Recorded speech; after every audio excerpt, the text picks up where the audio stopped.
This is Burnham-on-Sea, and that is the low lighthouse, also known as the lighthouse on leg.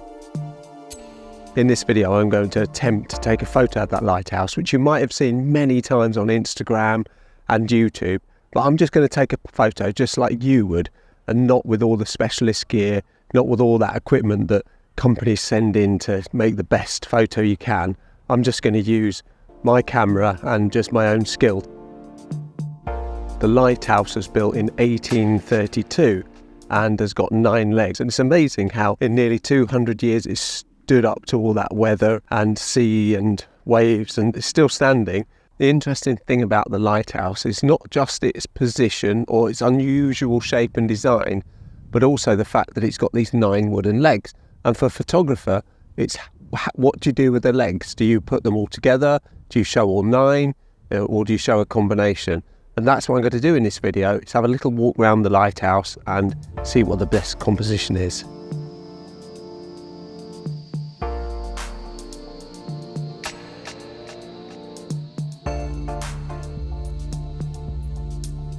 I was hoping that tide was going to be in so I could get a long exposure and soften the water out. And for that, I've got my circular polarizing filter, I've got my ND8 filter, all attached to my 1240, my broken lens, which still kind of works.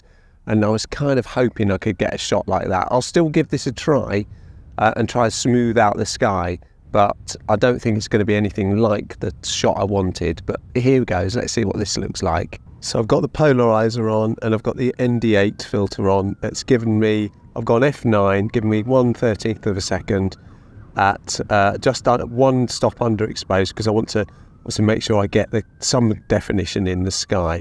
So I've got a 2-second timer, so I'm just going to give this first shot a try. Let's see how this comes out. There you are, that's it on the back of camera. Let's have a look on the back of camera. As you can see, I've got the lighthouse positioned on the right hand third.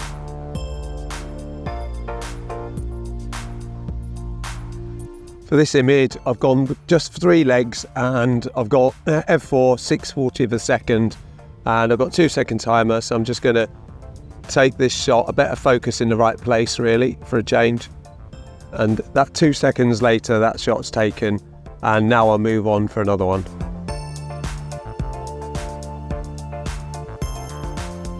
This image I've gone for all 9 legs, and I've decided to put this into portrait upright mode. And once again, I've gone for, it's 1/800th of a second f4, slightly underexposed, just so to ensure I get all the detail in the clouds in the background.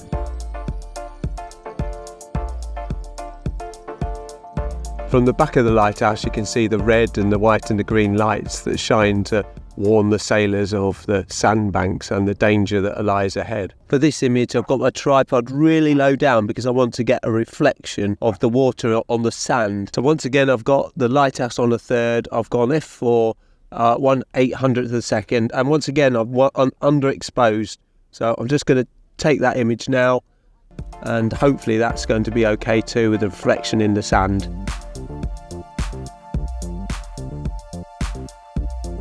It's been quite a challenge taking these photos, and I've got real muddy feet from all this mud that's lying on this beach. I found this piece of driftwood that I've placed just in front of the lighthouse to give me a leading line of focus, something in the foreground, and I'm going to try and see what that looks like. It's a bit brown on brown, so it might not stand out very well, but I'm going to give it a try anyway and see what happens. So once again, I've gone f4 for this shot. It's given me 1/800th of a second, and once again I'm underexposed by 1 stop.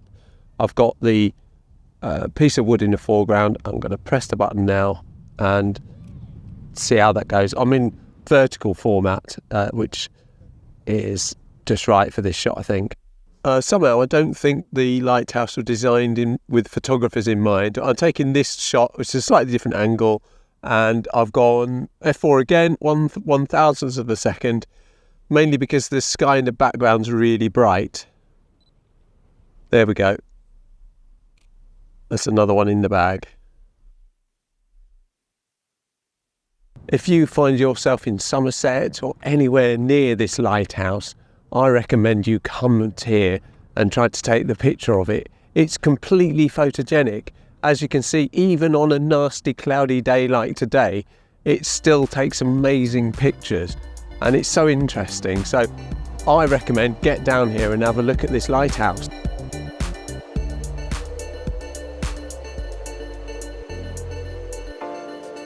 I would say it doesn't matter whether you're taking a picture, just as I have, a straight picture of the lighthouse, or you're trying to do something a bit more arty and try to do a long exposure and soften the background. Either way, I think you won't be disappointed.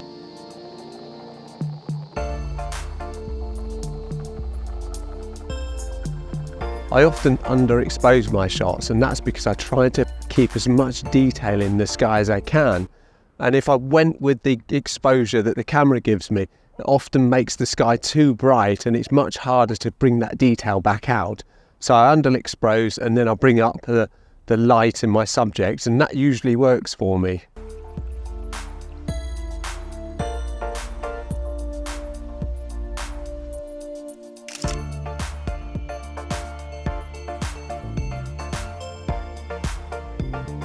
Thank you very much indeed for watching. If you enjoyed this video, why not give it a like? Hit the like button, that would be fantastic. And by all means, subscribe to the channel and you will see lots more of these photography videos, which I hope you enjoy. Once again, thanks very much for watching, and I'll see you in the next one. Cheerio.